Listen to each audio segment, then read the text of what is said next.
Datang. Direktur. Halo. Kamu akan segera tiba. Kamu beli kopi. Cepat kembali. Baiklah, Direktur. Bos-bos Nonakin pergi.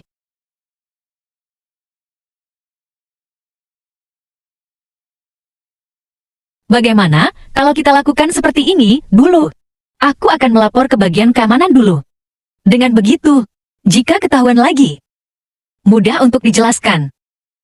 Kamu serius, bos?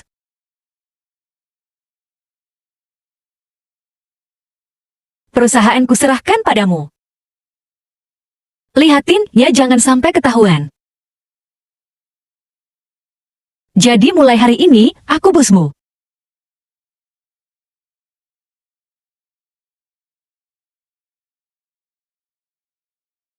Iya, adikku. Kamu kemana saat jam kerja? Urusanmu apa? Aku pergi membeli kopi. Sebelumnya aku dengar kamu magang di grup Manau. Aku pikir kamu hebat. Ternyata hanya menyeduh teh dan menuangkan air. Kamu sendiri pergi membeli banyak kopi seperti itu.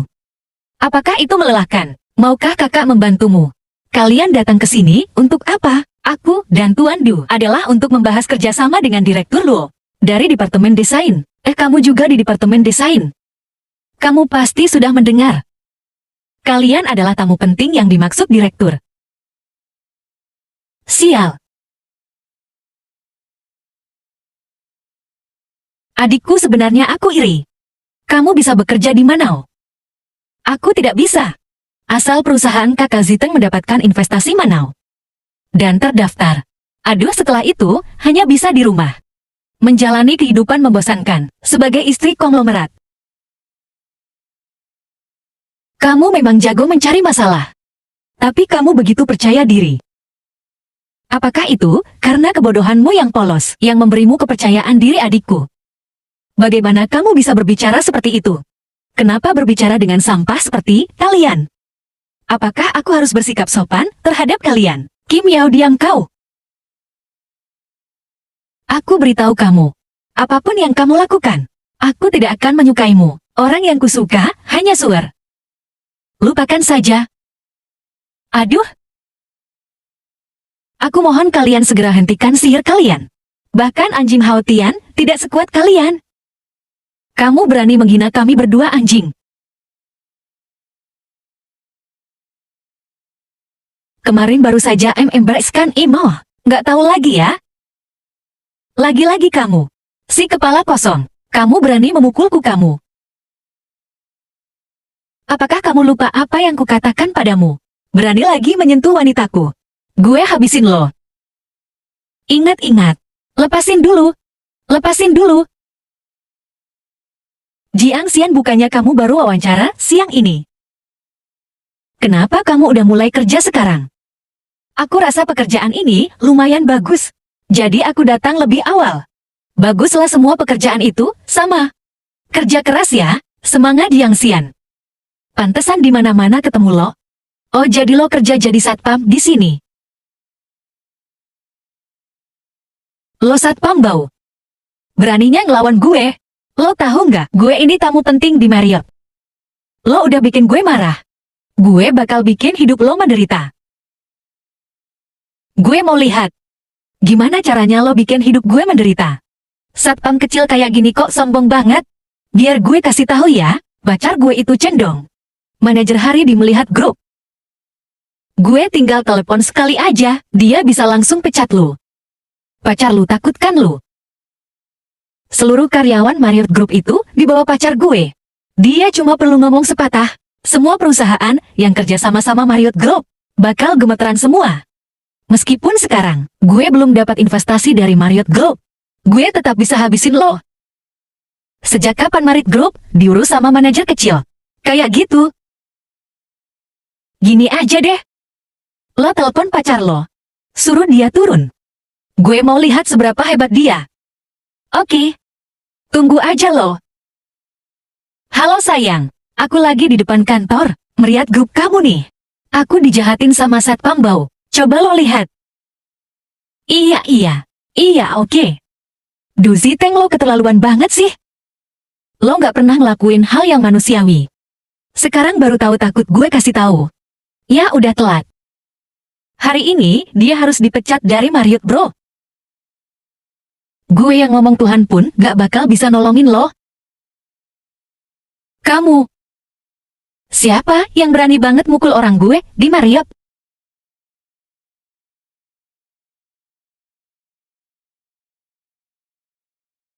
Om ini dia orangnya. Dia berani mukul gue di tempat om, segala cepetan pecat dia.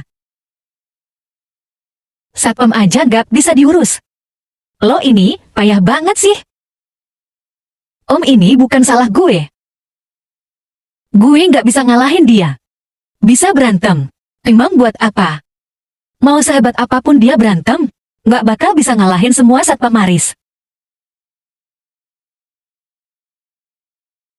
Halo Kapten Chen. Suruh semua orang ke depan. Gue kasih waktu 3 menit. Orang-orang atuh. Sekarang lo sujud sama minta maaf. Kalau enggak, hari ini juga lo gue pecat. Dan gue bakal sebarin ke seluruh Marriott Group. Biar semua perusahaan di Bisingga ada yang mau nerima lo lagi. Manajer Chen. Apa Anda tahu duduk perkaranya? Orang kayak gini pantas jadi manajer hari Marriott Group. Lo siapa sih berani-beraninya ikut campur urusan gue? Manajer Chen. Maksudnya, Anda gak mau ngomong baik-baik? Ngomong baik-baik. Di Marriott, gue adalah kebenaran. 3 menit lagi. Cepetan ke depan. Lo masih berani manggil orang juga? Oke. Gue mau lihat. Satpam sampah kayak lo bisa manggil siapa? Jiang Xian. Tenang aja. Ada gue. Berani banget lo. Manajer Chen aja lo berani lawan. Tahu gitu. Gue udah habisin lo dari dulu. Gue gak bakal biarin lo hidup. Manajer Chen. Tenang, Pak. Biar saya yang urus bocah ini. Cepatlah. CEO baru saja kembali. Jangan biarkan orang-orang ini mengotori mata CEO. Sudahlah.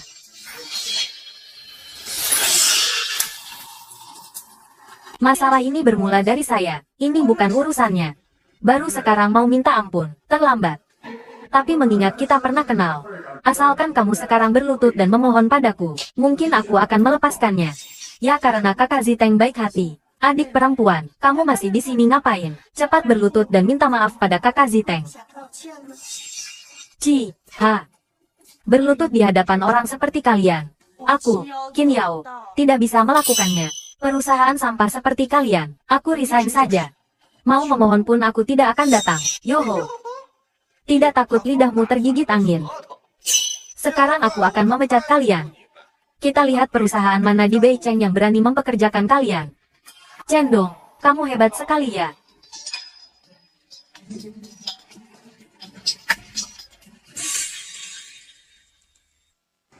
Cendong, kamu hebat sekali ya. Kamu diduga melakukan korupsi dan penyuapan. Buktinya sudah diserahkan ke polisi. CEO sudah memerintahkan. Mulai hari ini, kamu bukan lagi karyawan Wan Hao. Asisten Jiang apa? Ini semua salah paham.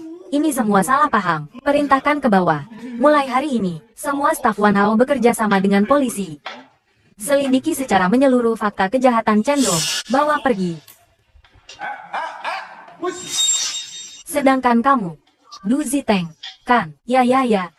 Kamu berulang kali menyinggung grup Wan Hao kami.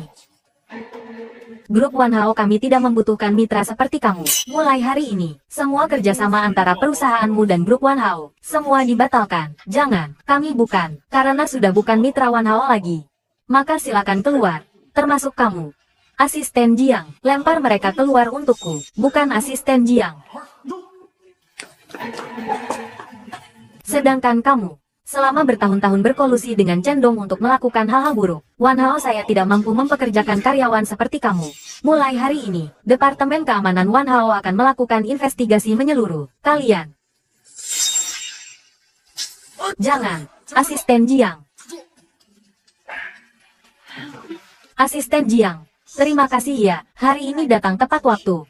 Kamu seperti malaikat. 天神一样。 Lalu aku. Dia malaikat. Lalu aku apa? Ini semua yang harus kulakukan. Hal kecil saja. Tidak perlu disebutkan. Kalian juga cepat kembali ke tempat kerja. Aku juga mau sibuk. Terima kasih. Asisten Jiang. Nona Qin bilang aku seperti malaikat. Hehe. Berarti aku punya aura CEO yang mendominasi. Dong, Jiang Xian. Sebenarnya apa hubunganmu dengan asisten Jiang? Sudah waktunya untuk memberitahumu rahasia ini. Ini adalah email pribadi CEO. Kalau kamu punya masalah, kamu bisa mengirim email kepadanya. Seperti kejadian buruk hari ini, dia bisa memberimu tanggapan dan penanganan tepat waktu.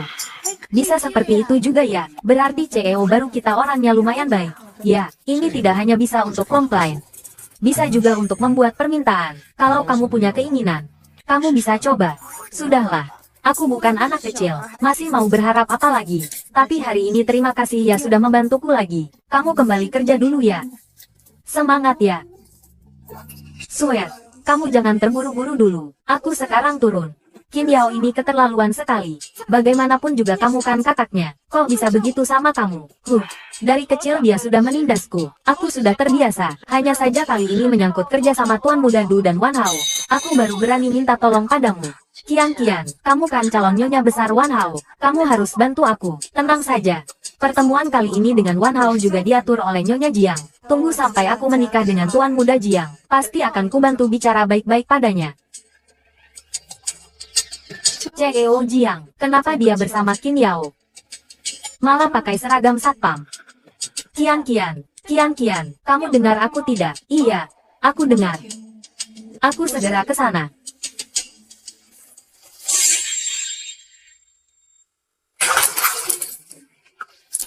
Nasib pekerja zaman sekarang benar-benar pahit.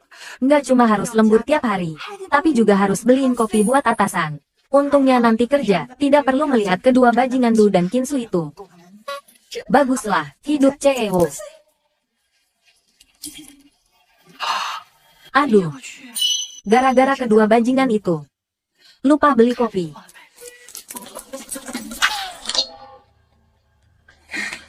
Kian, akhirnya kamu turun juga. Sekarang asisten Jiang dari Wan Hao bilang tidak mau bekerja sama dengan Tuan Muda Du lagi. Bagaimana ini? Swear. Kamu jangan khawatir. Kian kan calon nyonya besar Wan Hao Group. Masalah kerjasama kan cuma masalah Kian ngomong sedikit.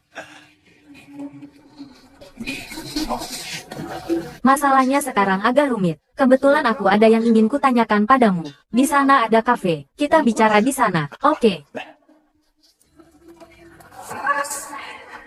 Nenek tua sialan dari mana ini? Keranjangnya kotor begini. Baju aku jadi kotor semua. Nenek, tidak apa-apa.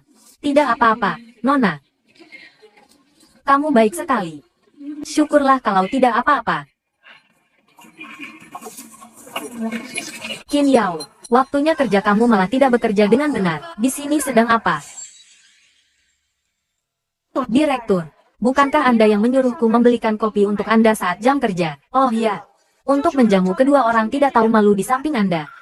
Tapi asisten Jiang baru saja bilang, tidak mengizinkan mereka berdua untuk melangkah masuk ke Wan Hao Group lagi. Anda harus memperhatikan itu. Yao, Qin Yao itu kakakku. Tuan Muda Du juga calon kakak iparmu. Bagaimana kamu bisa bicara seperti itu pada kami? Kalau bukan karenamu, kami juga tidak akan menyinggung asisten Jiang. Apa kamu belum puas mencelakai kami? Qin Yao itu cuma anak angkat keluarga Qin. Bagaimana bisa kamu membiarkan dia menindasmu seperti ini? Tidak apa-apa. Kian, dari kecil aku sudah terbiasa. Direktur, Anda tidak tahu. Qin Yao ini dari kecil suka merisak Swear. Orang yang tidak tahu pasti mengira dia anak kandung. Swear itu terlalu baik. Di mana-mana mengalah padanya. Siapa sangka malah memelihara serigala bermata putih. Malah dibalik digigit. Masih ada hal seperti ini. Kinsu, kamulah nona besar keluarga Qin. Bagaimana bisa kamu membiarkan seorang anak angkat menindasmu seperti ini? Tenang saja. Hari ini aku pasti akan membalaskan dendammu. Wah, seru sekali. Kemampuan kalian berdua dalam memutarbalikkan fakta hitam putih benar-benar hebat. Benar-benar mengagumkan. Nenek, kita jangan meributkan hal ini dengan mereka. Kita pergi saja. Tunggu dulu. Sudah menabrak orang malah ingin pergi begitu saja. Mana ada enaknya begitu. Direktur. Anda sudah menabrak nenek, masih berani menghinanya. Nenek sudah tidak mempermasalahkan hal ini dengan Anda. Anda malah ingin mencari masalah dengan nenek. Bajingan jenis apa kamu ini? Keterlaluan. Qin Yao, buka lebar-lebar matamu itu dan lihat baik-baik. Direktur Luo adalah istri CEO dari seluruh One Hao Group. Bahkan asisten Jiang saja harus menuruti perkataannya. Kamu di sini menggonggong apa? Istri CEO bisa seenaknya bicara tidak masuk akal. Istri CEO bisa seenaknya menabrak orang. Apa? Kamu adalah istri CEO One Hao Group. Apa? Kamu adalah istri CEO One Hao Group. Asli, bukan barang palsu. Anak itu, Xiao Yan, meskipun dia tidak ingin menikah dengan keluarga Qin, dia tidak bisa membawa barang seperti ini pulang. Selera yang buruk. Wanita tua. Seluruh area luas ini adalah wilayah One Hao. Sekarang kamu tahu siapa yang kamu sakiti, kan? Jika kamu tahu apa yang terbaik untukmu, segera berlutut dan kau tahu meminta maaf kepada direktur Luo kami. Apa Du Ziteng bodoh? Nenek sudah tua.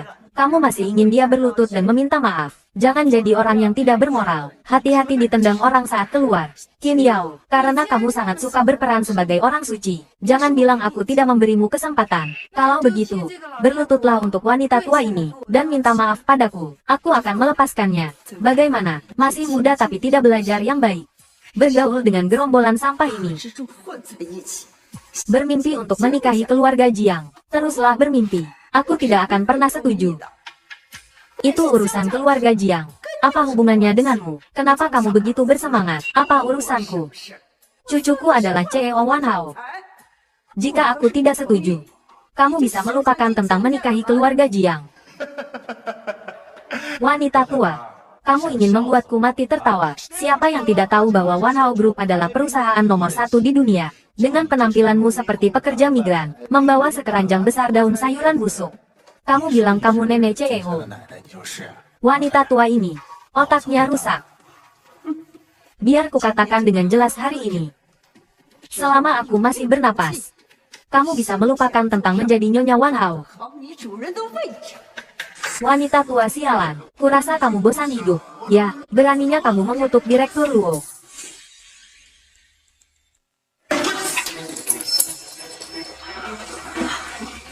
Nona, apa kamu baik-baik saja? Du Ziteng, hebat sekali kamu. Kamu bahkan berani memukul seseorang. Hari ini, jika aku tidak mengajarimu pelajaran, maka aku bukan Qin Yao. Nona, Nona, tidak perlu ikut campur. Cucuku adalah CEO Wan Hao ini. Aku akan segera meneleponnya. Wanita tua sialan, kamu sudah tua dan pikun. Masih saja bilang cucumu CEO One Hao Group. Sungguh menggelikan. Telepon cucumu sekarang. Tunggu saja sampai dia datang. Dia tidak akan mengampunimu.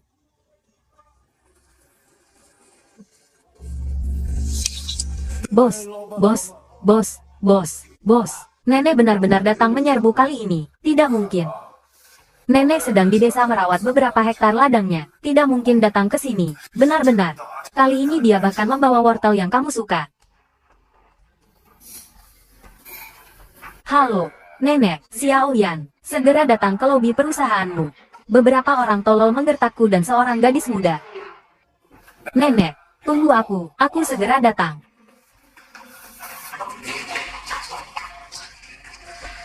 Tunggu saja. Cucuku akan segera datang. Wanita tua ini. Jangan bilang kamu baru saja keluar dari rumah sakit jiwa. Aktingmu cukup bagus.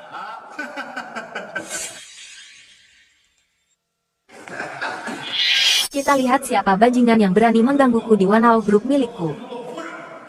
Ada apa ini? Kenapa asisten Jiang datang? Jangan bilang wanita tua sialan ini benar-benar nenek Tuan Jiang. Oh, asisten Jiang, kedatanganmu tepat waktu. Ada wanita tua sialan yang menyamar sebagai nenek CEO kita. Aku. Dasar kau. Beraninya kamu memanggil nyonya tua dari grup kita sebagai wanita tua sialan. Sepertinya kamu bosan hidup.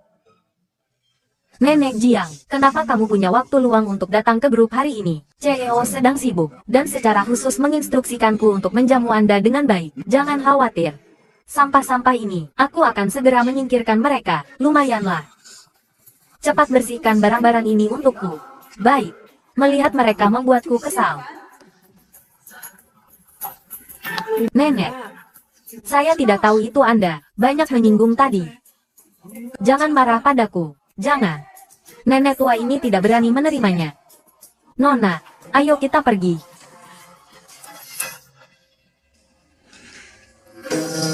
Asisten Jiang. Saya benar-benar buta, saya benar-benar buta, lihat begini. Ah, Asisten Jiang, ini semua karena gadis itu menjebak kami. Benar, dialah. Kalian, tutup mulut kedua orang ini, bawa mereka keluar dan beri mereka pelajaran. Asisten Jiang. Asisten Jiang. Tunggu. Telepon dari Nyonya Jiang. Nyonya Jiang.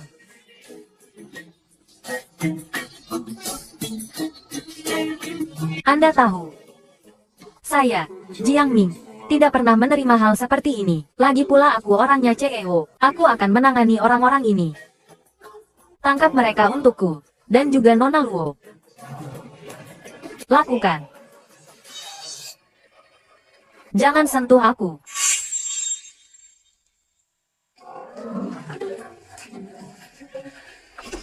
Nenek. Apakah Anda benar-benar nenek dari CEO kami? Terkejut tidak? Tidak terduga. Nenek juga cukup humoris. Nona, berapa usiamu tahun ini? Sudah menikah? Hah? Cucuku tampan dan kaya. Sayangnya dia sudah dewasa tetapi belum menikah. Jika kau tidak keberatan, bagaimana kalau aku memperkenalkan kalian? Nenek, menikahlah dengannya. Seluruh Marriott Group akan menjadi milikmu. Bebas menghabiskan uang. Nenek, agak tidak pantas. Saya sudah menikah. Bohong. Lihat tanganmu. Bahkan tidak ada cincin kawin. Sekilas terlihat masih perawan. Apakah suamimu tidak baik padamu? Kalau begitu, sekarang ceraikan dia dan nikahi cucuku. Nenek, aku benar-benar tidak membohongimu. Kau naik lift di sini. Sebentar lagi sampai di kantor CEO. Aku akan kembali bekerja nanti. Aduh. Kepalaku kok agak sakit ya. Nenek, ada apa kenapa tiba-tiba sakit kepala? Perlukah aku mengantarmu ke rumah sakit? Tidak perlu. Tidak perlu. Ini penyakit lamaku. Aduh, Nona, kau orangnya baik sekali. Kalau begitu, antar aku menemui cucuku. Baiklah kalau begitu. Kalau begitu aku antar nenek ke kantor CEO dulu baru kembali bekerja. Gadis ini, sekilas terlihat masih kecil, membohongiku soal pernikahan. Tidak mungkin. Hanya saja gadis-gadis itu malu. Untungnya aku pintar. Bawa dia menemui cucuku yang tidak berguna itu dulu. Ayo.